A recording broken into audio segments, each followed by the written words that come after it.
Un micro du Front National. Mesdames et messieurs les élus, mais j'ai envie de vous dire, il n'y a pas d'élus ce soir. Ici, dans cette salle, il y a des citoyens, il y a des Français qui sont debout.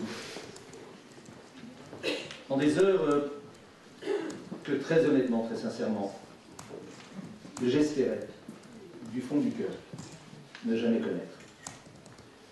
Je suis d'ailleurs dans une position un peu singulière ce soir. Je suis président d'Alicra et l'Alicra s'honore de ne jamais intervenir dans un meeting politique, de ne jamais prendre des positions politiques. L'Alicra, c'est la diversité. C'est la diversité de convictions politiques, philosophiques, religieuses. Et je peux vous dire que ce n'est pas toujours très facile de présider une association où on compte autant de partisans de la droite républicaine, de la gauche républicaine, des musulmans, des athées, des juifs, des... La France. La France. Mais il y a des moments où il n'est plus possible de demeurer silencieux. Il y a des moments où chacun d'entre nous, et je dirais y compris, et surtout, les responsables associatifs, et je vais dire mieux, surtout l'Alicra, doit s'exprimer. L'un d'entre vous nous a désignés comme étant une sentinelle. Nous sommes une sentinelle de la République, qui rappelle de façon sempiternelle les valeurs qui sont les nôtres et qui aujourd'hui sont totalement bafouées. Je dois dire également, pardon de ce rappel historique, mais je tiens à le faire, que ce n'est pas la première fois que le président de l'Alicra se trouve dans cette situation. Un petit rappel historique, c'est pas mauvais les rappels historiques. 1956. 1956, nous sommes au lendemain de Dien Bien Phu. Nous sommes au début des événements en Algérie. Le président Manès France a rendu les clés du gouvernement. Il est remplacé par Edgar Faure. Edgar Faure organise des élections anticipées. La campagne électorale qui va suivre en 1956 est une campagne qui est frappée sous le coup de la xénophobie, du racisme, de l'antisémitisme, de l'antiparlementarisme. C'est Poujade, c'est le poujadisme. Et c'est un front républicain puissant, mené précisément par Manès France, qui va s'exprimer. Et qui va s'exprimer en première ligne? L'ALICA d'abord. Et quelqu'un qui n'est à cette époque pas le président de l'ALICA, que nous avons honoré ensemble, monsieur le maire de Strasbourg, il y a 2 jours, à l'Élysée, en présence du président de la République, Jean-Pierre Bloch. Je tiens à vous dire, dans ces heures de gravité, les propos de Jean-Pierre Bloch, qui est alors un militant de l'ALICA dans les colonnes de notre journal, Le Droit de Vivre, qui existe toujours, le plus vieux journal antiraciste du monde. Voilà comment il s'exprimait. Il n'y a pas un mot à retirer. Le président de l'ALICRA d'aujourd'hui reprend. Considérez que ces mots de Jean-Pierre Bloch de 1956 sont ceux du président de l'ALICRA de 2015. Tout en répugnant à l'emploi de ce nom de front, la réalité sociale nous y oblige. Qu'on le veuille ou non, depuis un demi-siècle au moins, le monde est déchiré par l'existence de plusieurs fronts, soit à l'échelle internationale, soit à l'intérieur de chaque nation. Pour refaire l'unité du monde et des nations, il faut cependant choisir. Sur quelle base et comment fera-t-on de nouveau cette unité dont dépend la paix, le progrès, la vie même du peuple? Quant à notre choix, il est fait depuis longtemps. On ne peut pas avancer réellement, qu'en faisant un seul front de toutes les forces saines de la nation, sincèrement progressistes et démocratiques. Certains mots ont vécu, mais le sens profond de ce qu'est l'engagement des militants de l'ALICRA se trouve dans ces quelques mots. Quelle est la situation actuelle? Vous la connaissez aussi bien et mieux que moi, et nous disons ensemble qu'il n'est pas tolérable, que l'idée même, et a fortiori la réalité, que le Front National remporte, pardon, je vais au-delà du Grand Est, une seule région de ce pays nous est littéralement insupportable, en ce que ce serait une nouvelle brèche terrible dans le pacte républicain qui serait ainsi atteint. la possibilité qu'un parti d'extrême droite, et je vais employer un terme en pleine et parfaite connaissance de cause, d'un parti d'extrême droite fasciste, parce que les méthodes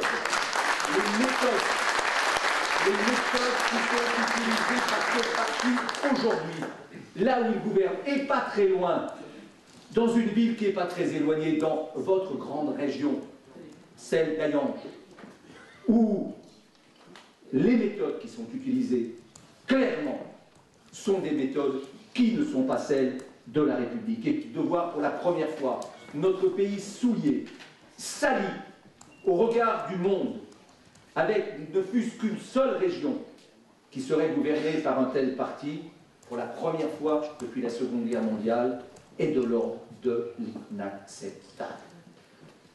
Tout de même, on me dit, mais tu te trompes de combat, cela ne peut plus être entendu. Ça m'est totalement égal. Moi, je veux quand même rappeler un certain nombre de fondamentaux qui m'autorisent à te dire cela. Pourquoi? Et vous l'avez dit, certains d'entre vous l'ont dit, et je le répète à l'envi. Le Front National ne peut et ne doit pas être considéré comme un parti comme les autres. Ce n'est pas un parti républicain, et il porte cela dans ses germes, dans son ADN. Autant nous sommes fiers, nous, de notre ADN depuis 1927, il le porte dans son ADN. Pourquoi? On me dit, mais ne parle pas de ça, tout ça c'est du passé, les électeurs s'en foutent. Eh bien moi je m'en fous aussi. Il y a des choses qui doivent être dites, et que l'on doit rappeler parce que c'est simplement une réalité que l'on veut cacher, et que la direction actuelle du Front National veut cacher, sans pour autant la renier. Qui sont les pères fondateurs du Front National? Qui sont les pères fondateurs du Front National? Une équipe de personnes qui ont vomi sur la France, mais qui ont fait pire que vomir sur la France, qui ont combattu contre la France. Vous voulez des noms? Pierre Bousquet, ancien de la division Charlemagne, SS, prêtant serment à Hitler. François Brignot, ancien milicien, prêtant serment à Hitler. Pierre Marion, un des fondateurs de la milice. André Dufresne, ancien collaborateur. Pierre Marion, un des fondateurs de la milice, je l'ai dit, engagé dans la Waffen-SS sur le front de l'Est durant l'été 1944. Victor Barthélemy, ancien du Parti communiste, devenu secrétaire général du PFP. Ce sont ces gens-là, les héritiers de ces gens-là, qui vont nous donner des leçons de France. Ces gens qui, s'ils avaient gagné aujourd'hui, que serait la France? Et ce sont les héritiers de ces gens-là qui viennent nous donner des leçons de patriotisme. C'est eux qui représentent aujourd'hui le drapeau tricolore. Leurs enfants, leurs petits-enfants, avez-vous vu une fois, je ne parle pas de Jean-Marie Le Pen, mais de sa fille ou de son équipe, renier cette histoire? Renier cette histoire. Nous avons tous une histoire. Nous avons le droit, effectivement, d'être en divergence avec nos parents. Nous avons, effectivement, et l'exemple qui a été donné par Mme Bérabet est excellent tout à l'heure. Mais lui, il l'a fait, il l'a dit, et il l'a combattu. Et eux? Eux qui ont l'audace de défiler en se parant des atours de la République française, qui, s'ils avaient gagné, si leur père, leur grand-père, leurs arrière-grands-pères avaient gagné, que serait la France aujourd'hui? Lorsque j'entends M. Philippot, qui brigue la présidence de cette grande région, se revendiquer du général de Gaulle, et que je lui rappelle cela, et que je lui rappelle que parmi les pères fondateurs du parti qu'il représente aujourd'hui figuraient messieurs Jacques Bompard et Jean-Jacques Suzini, créateurs de l'OS, Pierre Sergent, participant au putsch d'Alger, chef d'état-major de l'OS en 1961, condamné à mort par contumace par 2 fois en 1962 et 1964. Et il a l'audace de nous dire qu'il se revendique du général de Gaulle. Enfin, il y a quand même... Alors on me dit, l'électeur moyen n'est pas accessible à cela. Mais le sait-il? Lui a-t-on dit? Je veux dire qu'il y a quand même un certain nombre de choses qui méritent... J'en ai pas beaucoup j'en ai bien conscience. Mais il y a un certain nombre de choses qui doivent être rappelées. Alors oui, c'est vrai, d'abdication en abdication, de renoncement en renoncement, d'irresponsabilité en irresponsabilité, qui nous est collective. Qui nous est collective? On a vu cette vaguelette se transformer en vague, puis après la vague, on a assisté à une sorte de raz-de-marée, et puis aujourd'hui on est au tsunami. Et on est dans un fatalisme terrible. Alors ils sont rentrés dans un conseil municipal. Alors c'est pas grave de rentrer dans un conseil municipal. Et puis ensuite ils se sont pris des mairies. Mais c'est pas grave, c'est des toutes petites mairies. C'est pas significatif, ça ne veut rien dire. Après ils ont pris des cantons. Ah c'est pas grave, c'est des départements, c'est anecdotique. Ensuite ils sont rentrés dans des régions de plus en plus fortes, avec de plus en plus de militants, de plus en plus puissants, créant des groupes. Mais c'est pas grave, ils ne sont pas aux commandes. Et puis ensuite ils sont revenus à l'Assemblée nationale. Oui, ils sont deux, pas. Ensuite ils sont arrivés au Sénat. Alors là, allez, quand même, la respectabilité. Et aujourd'hui? Aujourd'hui, ils sont à la porte de plusieurs régions de France. Et demain, où cela s'arrêtera-t-il? Quand cela s'arrêtera-t-il? Et dans quelles conditions cela s'arrêtera-t-il? Alors, nous, on est déterminés. Nous, on est déterminés sur, appelez-le comme vous voulez, sur ce front républicain. Nous, on l'appelait à l'époque le front de défense républicaine. C'est beau, le front de défense républicaine, mais je m'adresse à vous, hommes et femmes politiques. Qu'est-ce qu'il y a d'injurieux dans un front républicain? Qu'est-ce qui vous fait peur dans un front républicain? Qu'est-ce qui vous fait peur dans l'Union républicaine? Alors on dit, Monsieur Risse, admirable. Bravo, Monsieur Risse. Moi, je ne vous dis pas ça, Monsieur Risse. Moi, je vous dis avec tout le respect que je vous porte, vous faites ce que vous devez faire. C'est pas vous qui êtes admirable, c'est ceux qui ne le font pas qui ne le sont pas. Et je veux dire qu'aujourd'hui, c'est bien gentil de venir donner des leçons à tout le monde. Alors, vous êtes des hommes et des femmes politiques, vous n'avez pas cité beaucoup de noms. Moi, je suis un militant associatif, moi, je vais en citer. Parce que c'est bien joli de venir donner des grandes leçons. Moi, je vais vous dire, à la LICRA, on n'est pas socialiste, on n'est pas les républicains, on n'est pas ceci ou on n'est pas cela. Mais moi, lorsque j'entends un Premier ministre de la République, quel qu'il soit de droite, de gauche, qui vient dire « je n'accepte pas ». Et je demande aux listes, au troisième de nos listes, de se désister. Eh bien, il y a un courage politique auquel on n'est pas habitué. Et chapeau, oui, je le dis, et je vous dis, ça m'est totalement égal. Je dis effectivement chapeau. Et je vous dis, à vous, pardon, aujourd'hui, et à vous, madame, et vos familles politiques. Parce que je vais vous dire, moi, le nini, l'hypocrisie du nini, je ne l'accepte pas. Nous n'avons pas le droit de l'accepter. Nous n'avons pas le droit. Les valeurs fondamentales de notre République sont en danger. On n'a pas le droit de l'accepter. Vous avez peur de l'UMPS? Et qu'est-ce que ça peut bien vous faire? L'UMPS, c'est l'union nationale, c'est la beauté du peuple français. C'est effectivement, on n'a plus le droit de ça. Le choix, mesdames et messieurs, et encore une fois, je vous prie de m'excuser, vous avez bien compris que ce n'est pas ad hominem et que je salue votre démarche, bien sûr que je la salue. Mais au-delà de vous, il y a des familles, il y a des contraintes politiques. Je dois vous faire cette confession, puisqu'on est dans les confessions. J'ai fait ma petite incursion dans le monde politique aussi. Il y a maintenant bien des décennies, j'en suis sorti pour ça. Je n'accepte pas que des gens intelligents deviennent idiots parce qu'ils appartiennent à un parti politique.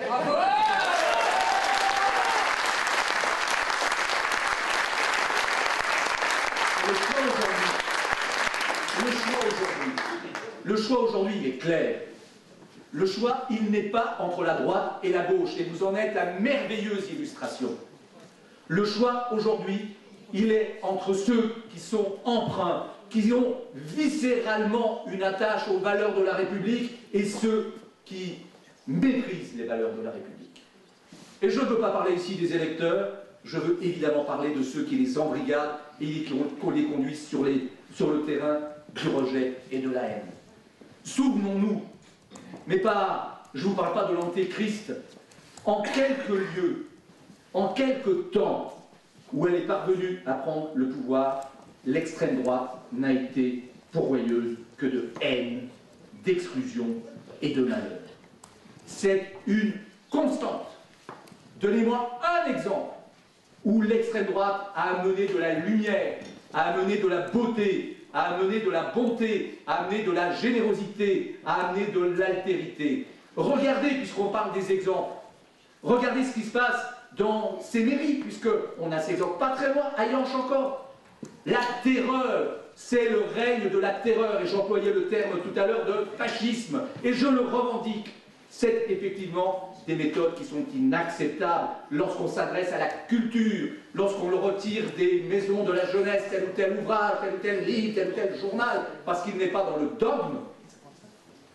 Et il donne des leçons d'anticommunisme qui, effectivement, a payé son lourd tribut sur le même terrain.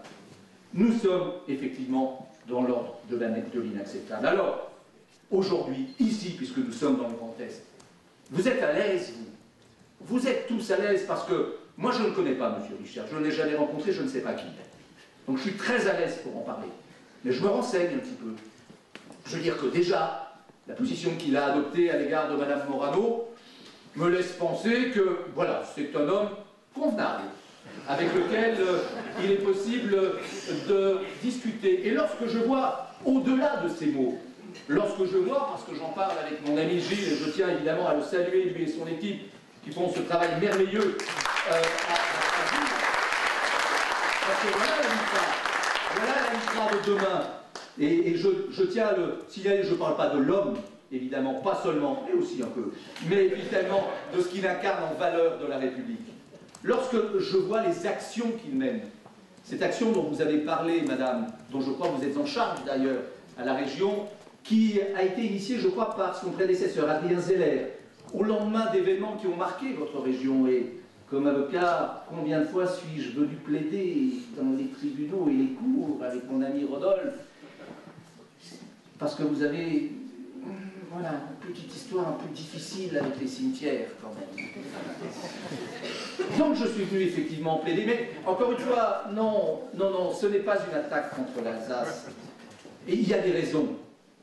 Parce que, effectivement, il faut le rappeler, nulle part en France, il y a autant de cimetières confessionnels que... voilà. Donc, je tiens à dire cette vérité, et croyez-moi, je ne suis pas venu ici pour dire du mal du Grand Est et de l'Alsace. Au contraire, je suis venu ici pour vous aider modestement à éviter le pire. Donc oui, effectivement, vous ne devez avoir aucune réticence. Vous devez le faire comme citoyen, d'aller porter cette voix au seul candidat qui aujourd'hui défend nos valeurs communes. Mais il y a un nom qui n'a pas été cité aujourd'hui. Et je vous demande de ne certainement pas le conspuer, mais il n'est pas normal de ne pas le citer. Donc moi je vais le citer, vous ne pouvez pas le faire, moi je vais le faire. Cet homme est un irresponsable.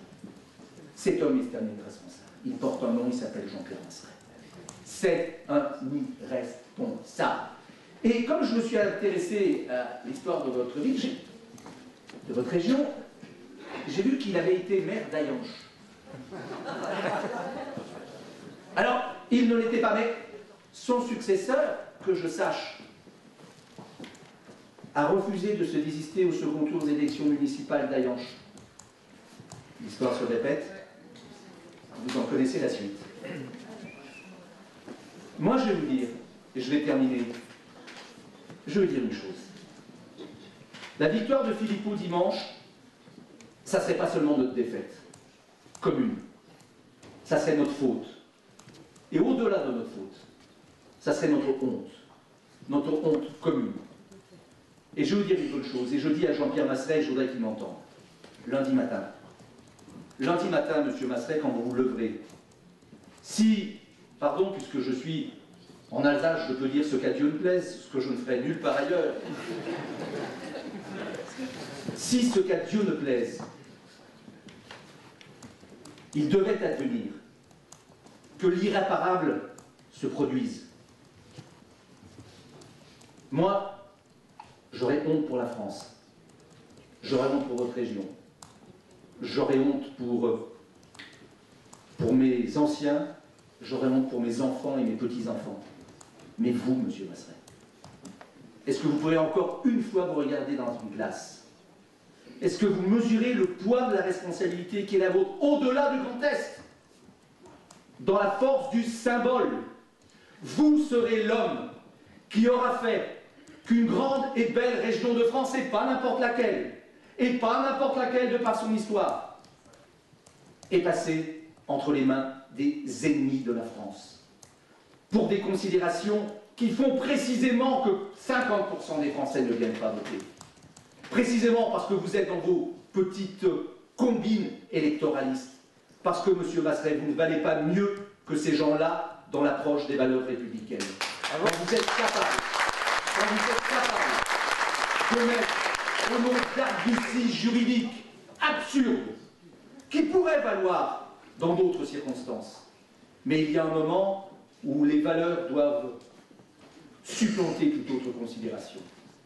Et vraiment, peut-être n'est-il pas trop tard, mais le poids de la responsabilité de ces gens, le poids de l'irresponsabilité de ces gens, j'espère vraiment qu'ils n'auront pas à le supporter jusqu'au dernier jour de leur vie, parce que ça sera, selon moi, véritablement de l'ordre de l'insupportable. Il reste une seule chose à faire. Effectivement, vous l'avez dit, Madame a essayé un par un de convaincre ces personnes qui sont eux-mêmes des irresponsables, qui nous entourent. J'en ai des tas autour de moi, des tas de gens qui n'ont aucune raison de ne pas aller voter, qui ne connaissent pas le poids du vote, de ces pays, de ces contrées où on se bat, où on meurt pour avoir un bulletin de vote, de cette arme extraordinaire dans une démocratie qu'est un bulletin de vote. Alors il nous reste effectivement un par un à aller chercher ces citoyens qui n'en sont plus, qui n'en sont pas et qui ne méritent qu'à le redevenir, et effectivement d'augmenter ce nombre des votants qui diluera ces gens qui prétendent représenter la France et qui ne représentent absolument rien, en tout cas qui, selon moi, je l'ai dit tout à l'heure, représentent au moins au niveau de leurs dirigeants plutôt l'anti-France que la France. Donc j'espère ardemment que voilà, dimanche soir et au-delà du Grand Est, on a des clignotants qui nous donnent des raisons d'espérer. On a été très sombre ce soir. Les sondages qui tombent, qui viennent nous dire qu'ici, 2-3 points d'avance, si on les avait dimanche soir, mais j'allais dire presque mieux, pardon, pour cette belle région, si en PACA, quelle que soit la personnalité, il n'est pas Front National, et ce soir, ça me suffit. Si en PACA, allez, j'ose, dans le Nord, où semble-t-il les clignotants pourraient être du même ordre, quelle belle revanche de la France. Quel bel avenir pour nos enfants, à une condition, Madame, et vous l'avez dit, que pour une fois, on tire les leçons de notre histoire. Parce que si c'est pour recommencer dans 1 an et demi, alors ça sera désespéré définitivement, mais ce que nous réussirons peut-être dimanche soir, je ne suis pas sûr qu'on le réussisse une seconde fois. Voilà, merci à vous.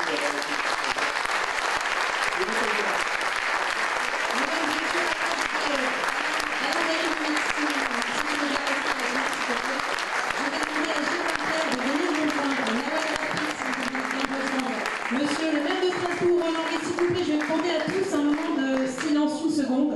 Je vais vous demander à tous de bien pouvoir vous lever. Monsieur le maire, si vous voulez bien nous rejoindre. Monsieur Jean Rotner, si vous voulez bien nous rejoindre. Monsieur Fontanel. Monsieur Péry, s'il vous plaît, président du Conseil général qui est également des nôtres ce soir. Madame Lila Mirabé, Monsieur Thierry Rose, vous êtes également représentant. Venez auprès de nous. Nous aimerions, et à la LICRA, nous avons décidé d'avoir un moment particulier à partager avec vous, et je pense que nos invités ici présents seront d'accord. Nous aimerions... Pardon, bien sûr, Sacha, venez. Très bien. Nous avons décidé de partager avec vous ce moment et nous allons chanter la Marseillaise. Après vous, messieurs.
Merci à tous. Merci.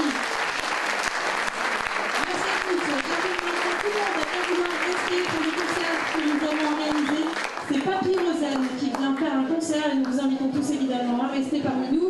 Même vous, monsieur le maire, si vous voulez danser